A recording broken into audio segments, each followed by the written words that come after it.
অবৈধ দখল স্থাপনা সেগুলোকে যদি সরিয়ে ফেলা যায়, নিশ্চয়ই পানি প্রবাহ বৃদ্ধি পাবে এবং জনগণের যে দুর্ভোগ সেগুলো থেকে জনগণ দুর্ভোগ থেকে মুক্তি লাভ করবে বলে আমরা বিশ্বাস করি। আজকে আমরা এখানে যে উচ্ছেদ এবং পরিষ্কার পরিচ্ছন্নতা অভিযান করছি, এরপরে যদি আমি এই ধরনের তথ্য পাই তখন কিন্তু আমরা কঠোর ব্যবস্থা নিব। জেলার অনেকগুলো নদী রয়েছে, খাল রয়েছে, যেগুলো বর্তমানে বিভিন্ন সময় এগুলোকে একেবারে দখলের পর্যায়ে কিছু কিছু জায়গায় চলে এসছে। সাতক্ষীরা জেলার ৩০২টি নদী বা খাল বিভিন্নভাবে স্থাপনা তৈরি করা হয়েছে এবং যেগুলো মাধ্যমে সরকারের যে খালের অংশ, সরকারি খাল, সেগুলো সংকীর্ণ হয়ে যাচ্ছে। এ বিষয়ে জেলা প্রশাসনের পক্ষ থেকে আমরা যতটুকু জেনেছি যে ৩০২টি এ ধরনের একটি তালিকা তৈরি করা হয়েছে, তালিকা মন্ত্রণালয়ে পাঠানো হয়েছে। এই খালগুলো, নদীগুলো যদি অবমুক্ত করা যায়, যে অবৈধ দখল স্থাপনা সেগুলোকে যদি সরিয়ে ফেলা যায়, নিশ্চয়ই পানি প্রবাহ বৃদ্ধি পাবে এবং জনগণের যে দুর্ভোগ সেগুলো থেকে জনগণ দুর্ভোগ থেকে মুক্তি লাভ করবে বলে আমরা বিশ্বাস করি।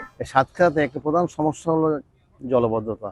এই জলবদ্ধতার জন্য কাজ করে যাচ্ছে, কিন্তু এখন আমরা সরজমিনে এসে দেখতে পেলাম আমরা জেলা প্রশাসক মহোদয় এসেছিলেন এবং একসাথে কাজ করছেন, পৌরসভাকেও সাথে নিয়েছেন। আমরা মনে করি যে এর থেকে উত্তরণের জন্য যেখানে বাধা আছে, যে বড় যত শক্তিশালী হোক না কেন, আমার মনে হয় যে বাধাগুলো দূর করতে হবে।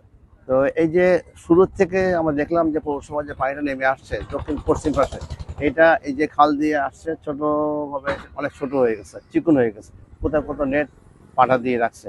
এটা ব্যক্তি স্বার্থের জন্য, মাছ চাষের জন্য তারা যা করেছে, এটা আমি মনে করি যে সরকারের উদ্যোগে কেউ না এবং জনগণের স্বার্থে এটা খুলে দিতে হবে।